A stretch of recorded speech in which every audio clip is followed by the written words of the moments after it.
है तो हमारे घर में शीतलता का अनुभव होता है।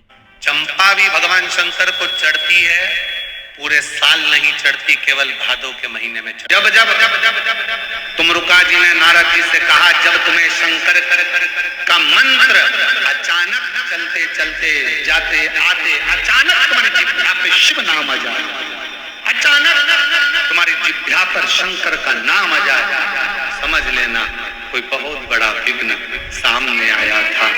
मेरा शंकर तुम्हारे सम्मुख में वाणी के रूप में, शब्द के रूप में, मंत्र के रूप में बाहर निकला और उस शंकर ने तुम्हारे दुख को काट दिया है, तुम्हारी तकलीफ को काट दिया है। कितना सुंदर कहा है कि स्वप्न में भी, सपने में अगर शिवलिंग दिख रहा है समझना कोई तकलीफ थी, उसको काटने के लिए आया। सपने में आप देख रहे हो कि मैं शंकर जी के मंदिर गई और वहां से सांप निकल कर आ गया, कोई बेल खड़ा था, कोई एक सुंदर सी स्त्री निकल रही थी, कोई बच्चा खेल रहा था। मैं जब मंदिर से घर लौट रही थी, मेरे पात्र हाथ में रखा हुआ था जल का, कहीं पूजन की थाली ढूंढ रही थी। स्वप्न में जब पूजन ही और शिव ही नजर आए, सौभाग्यवती स्त्री नजर आए, जब कोई वृषभ नजर आए, मान लो शिव मंदिर के बाहर स्वप्न में भी अगर सर्प भी नजर आए, शिव मंदिर के अंतर्गत पहुंची और एक प्रकाश नजर आ रहा है, स्वप्न में ऐसा लगा कि मंदिर में गई और एकदम उजाला दिखा, समझ लेना कि तुम्हारा दुख कोई बड़ा था। मेरा शंकर स्वप्न में आकर याद कर तुम्हें काट कर जा, हार चुके हम जिंदगी से, वो कटी नहीं रहा। थोड़ा ठीक होता फिर दुख आता, फिर ठीक होता फिर दुख आता। तो शिव और शक्ति का स्मरण करो। बेलपत्री के पेड़ के नीचे जब भी घी का दिया लगाने जाओ तो दो बाती एक ही दिए के अंदर, एक चावल का दाना उसमें डालकर अपनी कामना कर फिर जलाओ। 3 या 4 सोमवार करके देख लो क्या जाए। मान लो कोई ऐसा दुख आ ही गया कि वो कटने का नाम ही नहीं ले रहा। श्रावण के महीने में केवल शंकर जी की आराधना होती है और भादो के महीने में शंकर भगवान, पार्वती मैया, गणेश जी, सदानंद कार्तिकेय जी, अशोक सुंदरी, भगवान शंकर की 5 बेटियां जया, विषहरा, शामली बाई, धौतली, देव, ये सब प्रसन्न होती है। ये फुलेरे में जो मालाएं लगती हैं, ये फुलेरे में जो फूल की मालाएं लटकाई जाती है, ये भगवान शंकर की बेटियों के भाव से प्रयास करना। दूध अगर प्राप्त हो जाए, के पत्ते से दूध कटोरी में लेकर मात्र बेलपत्री के पत्रे से एक बूंद, अगर दूध आप एक बूंद अगर ज्यादा ना मिला हो, 1 चम्मच भी अगर आपको दूध देशी गाय का मिल गया हो, बेलपत्री के पत्ते से तुम्हारे घर के अंदर अगर शिवलिंग है या मंदिर में शिवलिंग है या तुम्हारे नजदीक में कोई शिवलिंग है, उस पर बूंद बूंद एक बूंद अगर शिवलिंग पर दूध समर्पित कर रहे हो, श्री शिवाय नमस्तुभ्यं, नमः शिवाय, या षडाक्षर मंत्र ओम नमः शिवाय, या 33 अक्षर का मंत्र महामृत्युंजय मंत्र, इसका स्मरण कर शिव जी पर देसी गाय का दूध समर्पित कर इस बेलपत्री को अशोक सुंदरी वाली जगह पर अगर आप समर्पित कर देते हैं, फिर आप जिस भी चीज के लिए अप्लाई करें, मेरा देवाधिदेव महादेव आपका हाथ पकड़कर खींचकर आगे बढ़ा ही दे। तुमरुका जी बाच रहे हैं उसको, जिन तुमरुका जी का घोड़े का मुंह है, शरीर सुंदर है, मनुष्य का है, देवऋषि नारद जैसी वीणा है उनके हाथ में, एक हाथ में करताल है, वो तुमरुका जी, वो तुमरुका जी जो शिव महापुराण की कथा को कर रहे हैं, बाच रहे हैं, सुना रहे हैं। अब शंकर की कथा में मन एक भक्त का जब लगता है तो भगवान परीक्षा भी बहुत लेता है।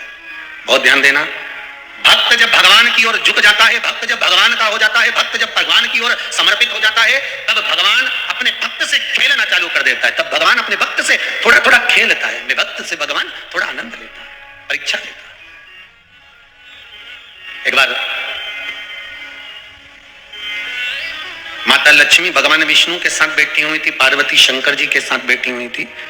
ब्रह्माणी ब्रह्मा जी के साथ बैठी हुई थी और ये तीनों बैठी हुई और तीनों के पति साथ में बैठे हुए थे। तो तीनों ने एक साथ प्रश्न किया। लक्ष्मी जी ने भगवान विष्णु से, माता पार्वती जी ने शिव जी से, ब्रह्माणी ने ब्रह्मा जी से, तीनों ने एक साथ प्रश्न किया कि ये बताओ प्रभु, आपको सबसे ज्यादा प्रिय कौन है?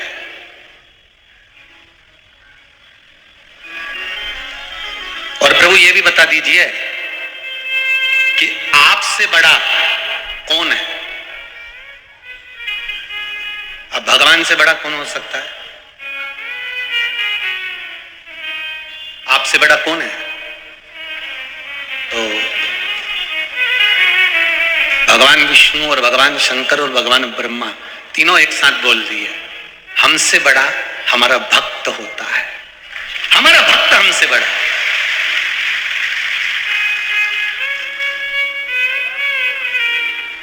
वो हमसे बड़ा है। इसीलिए शायद कहते होंगे कि भगत के वश में,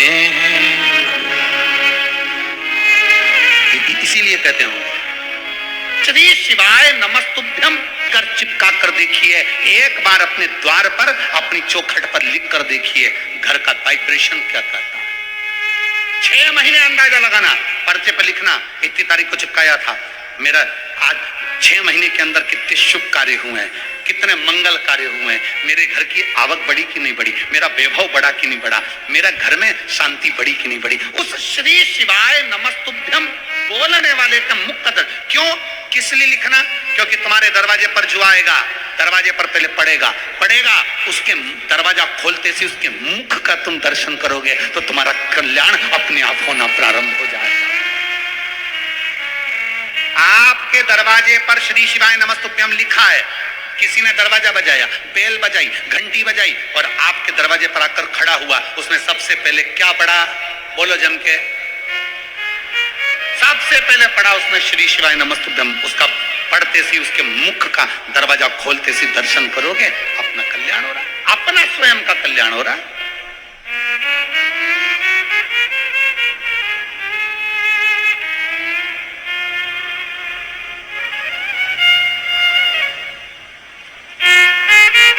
उसके मुख का मात्र दर्शन। जिस दिन मेरा भोले बाबा तुम पर कृपा कर दे, उस दिन सोमवार का एक नियम बना कि महीने का एक सोमवार मुझे ऐसा करना है, 3 नियम धारण करना है महीने के सोमवार को।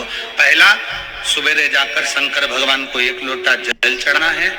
दूसरा, दोपहर के समय पर जाकर मुझे बेलपत्री के वृक्ष के नीचे न रखकर बेलपत्री की 7, 11, 21, 108, 51 जितनी परिक्रमा आप लगा सकते हो वो लगाना है। और तीसरा, बेलपत्री के वृक्ष के नीचे और शंकर के मंदिर के दरवाजे पर मुझे एक घी का दीपक लगाना है। बस ये 3 नियम जिसने महीने में एक बार ले लिया, समझ लो उसको पीछे हटने की जरूरत ही नहीं, वो आगे ही।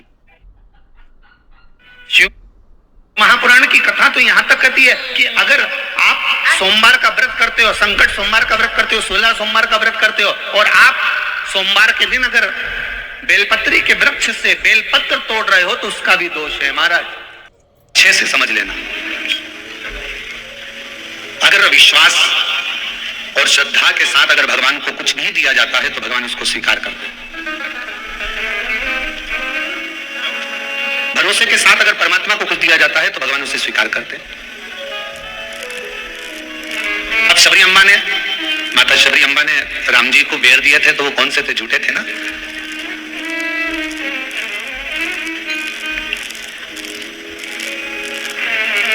और निर्मल मनोहो तो रघुवर शबरी के घर में आते हैं। अगर मेरे भगवान तुम्हारा मन निर्मल है, श्रद्धा पूर्ण है, विश्वास पूर्ण है तो मेरे राम जैसे शबरी के यहाँ आकर झूठे बेर को पा लेते हैं। शिव महापुराण की कथा कहती है तुम्हारा जल कैसा भी है, अगर तुम विश्वास के साथ और श्रद्धा के साथ दे रहे हो तो मेरा शंकर उसे स्वीकार करता ही है, मेरा शिव उसे स्वीकार करेगा। मेरा भगवान ऐसा नहीं कि उसको स्वीकार नहीं करेगा। मंदिर में गए, चंदन लिया, 3 उंगली खींच कर आ गए।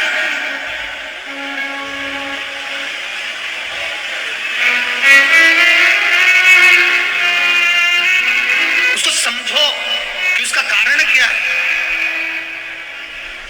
2 उंगलियां खींचने के बाद 1 उंगली का चंदन नीचे जब तीसरी उंगली से आता है तो हम नीचे कितने भी नीचे अगर खड्डे में भी जा रहे हैं और कर्जे में भी जा रहे हैं, नीचे की उंगली अगर हमने बाद में लगाई है तो हमें ऊपर उन्नति की सीढ़ी पर महादेव चढ़ा ही देता है। ये निश्चितता है त्रिपुंड लगाने,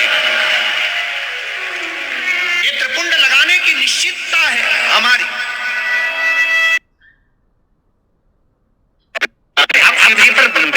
किसी ने पूछा गुरुजी बेलपत्र तो हम इतनी बात इसको 1 महीने तक 2 महीने तक उठाकर चढ़ाकर धोकर कर चढ़ा सकते हैं क्या? क्या शमी का पत्र धोकर वापिस चढ़ाया जा सकता है?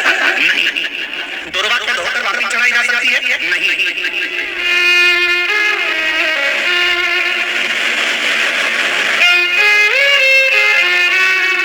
शमी का पत्र धोकर वापिस नहीं चढ़ाया जा सकता, फिर धो लोगे फिर चढ़ा दोगे, ये नहीं हो सकता। दुर्वा वापिस धोकर वापिस नहीं चढ़ाई जा सकती, चावल का दाना उठाकर धोकर वापिस नहीं चढ़ाया जा सकता, धतूरा धोकर वापिस नहीं चढ़ाया जा सकता। केवल एक बेलपत्र ऐसी है, केवल एक बेल का पत्ता ऐसा है जिसमें ब्रह्मा विष्णु महेश और 64 योगिनियां और 33 कौटी देवता, आपको पहले ही कहा यहाँ से यहाँ तक 64 योगिनियां, यहाँ से यहाँ तक 33 कोटि देवता इस बेलपत्र के अंदर विराजमान है। इसलिए इसको आप बार बार धोकर चढ़ाओगे तो भी वो स्वीकार कर लेगा। और बाकी किसी को